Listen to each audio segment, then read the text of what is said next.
Assalamualaikum warahmatullahi wabarakatuh.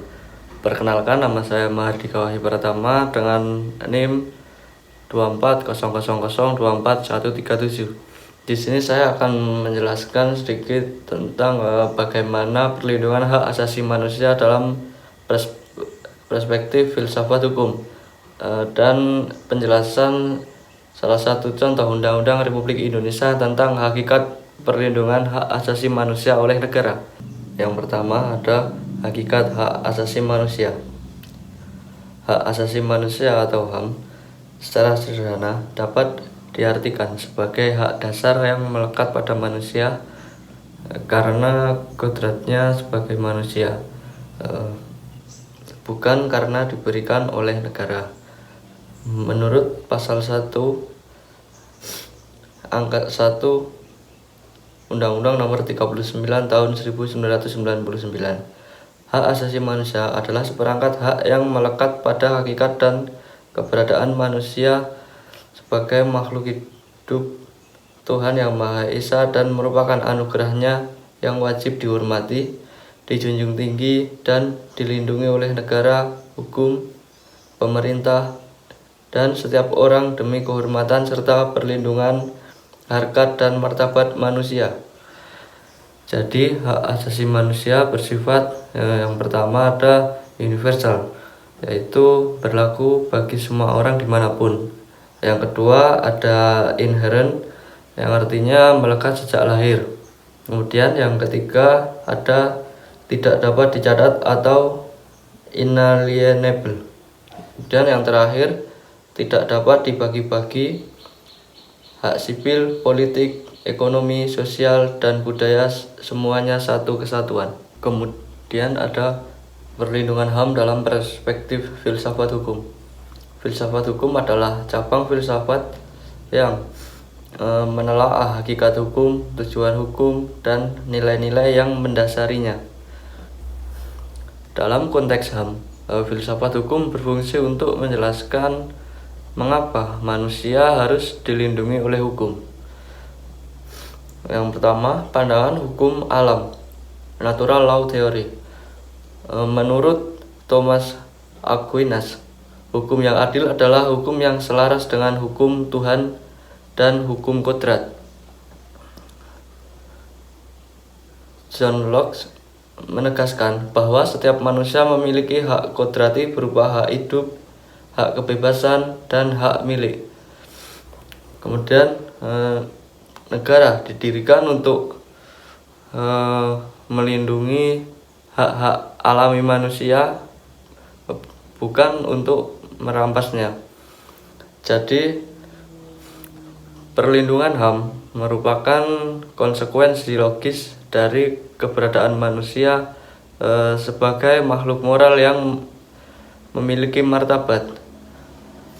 Makna filosofisnya, jika hukum bertentangan dengan hak asasi manusia, maka hukum itu tidak adil dan kehilangan legitimasi moralnya.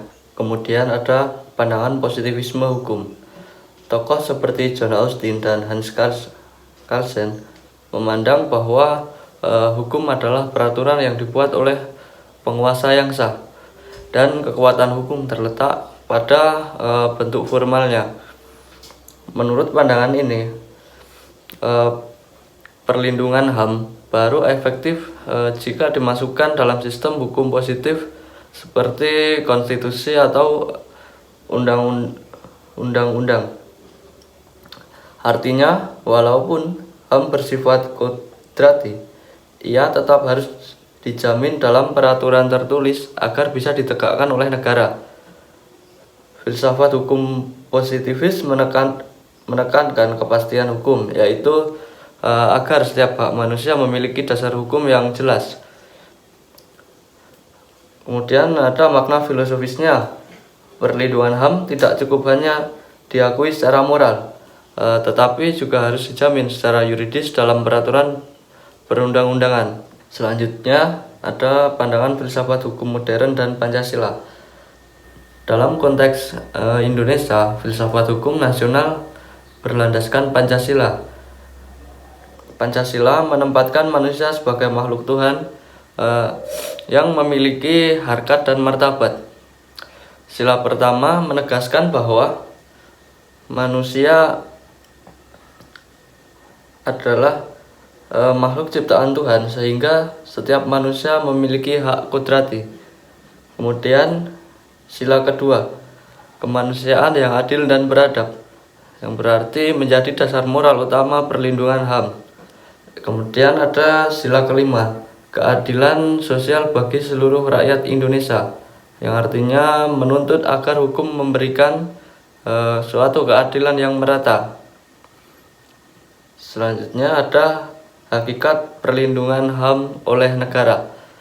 Dalam filsafat hukum mengajarkan bahwa negara didirikan untuk melindungi manusia dan memajukan kesejahteraan umum. Pada pasal 281 ayat 4 Undang-Undang Dasar 1945 menegaskan perlindungan, pemajuan, penegakan, dan pemenuhan hak asasi manusia adalah tanggung jawab negara, terutama pemerintah.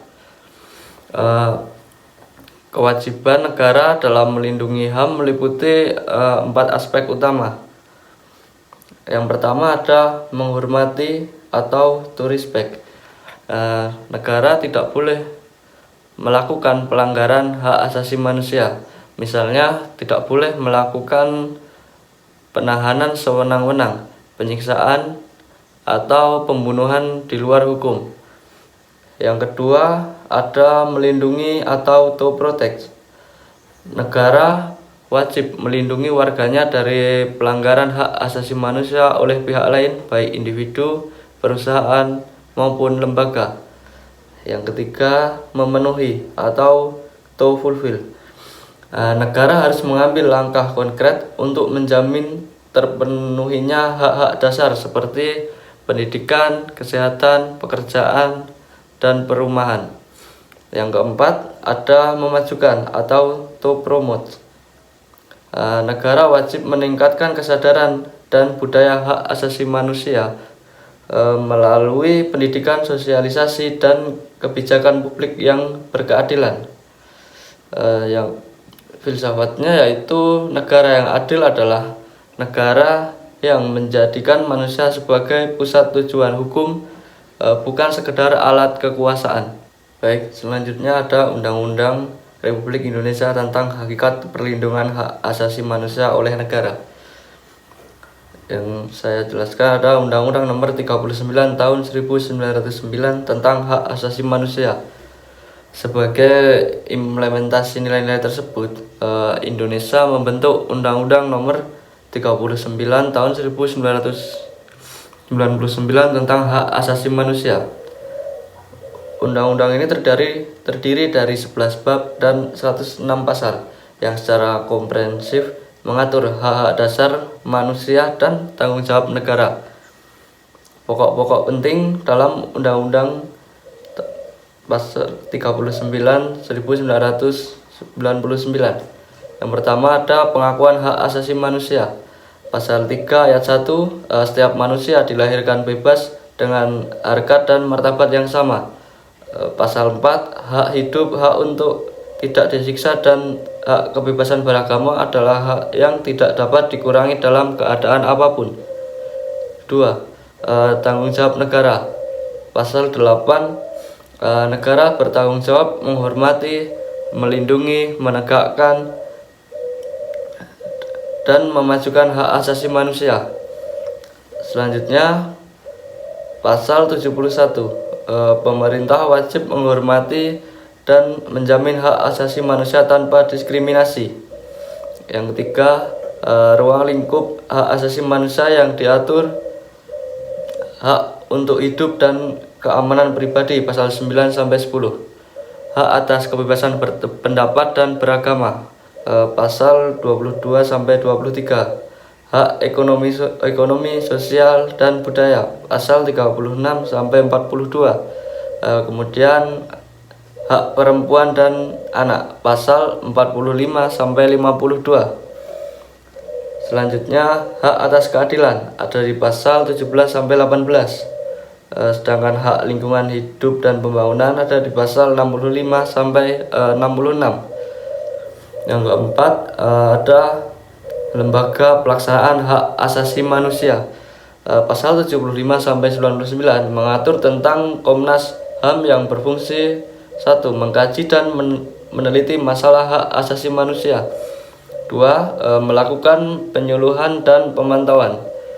Ketiga, menyelesaikan kasus pelanggaran hak asasi manusia melalui mediasi. Makna filsafatnya, undang-undang ini menegaskan bahwa negara tidak menciptakan hak asasi manusia, tetapi melindungi hak kodrat manusia. Filsafat hukumnya menekankan nilai-nilai keadilan, kemanusiaan, dan tanggung jawab sosial. Selanjutnya ada pelanggaran hak asasi manusia dan tantangan penegakannya di Indonesia. Walaupun dasar hukumnya kuat, pelanggaran hak asasi manusia sering terjadi. Contohnya, pelanggaran hak asasi manusia berat seperti tragedi tahun 1965, kasus Timur Timur dan Trisakti. Pelanggaran hak asasi manusia ringan seperti kekerasan terhadap perempuan, diskriminasi minoritas, atau penangkapan tanpa proses hukum. Tantangan utama dalam penegakan hak asasi manusia antara lain, yang pertama ada rendahnya kesadaran hukum masyarakat. Yang kedua, lemahnya penegakan hukum dan politisasi kasus. Yang ketiga, kurangnya keberanian aparat menindak pelaku pelanggaran. Kemudian yang terakhir, belum optimalnya peran Komnas Hak Asasi Manusia. Secara filosofis, masalah ini menunjukkan bahwa hukum positif tanpa moralitas dan keadilan akan kehilangan roh kemanusiaannya. Demikian materi yang dapat saya sampaikan. Ada kurang lebihnya mohon dimaafkan. Assalamualaikum warahmatullahi wabarakatuh.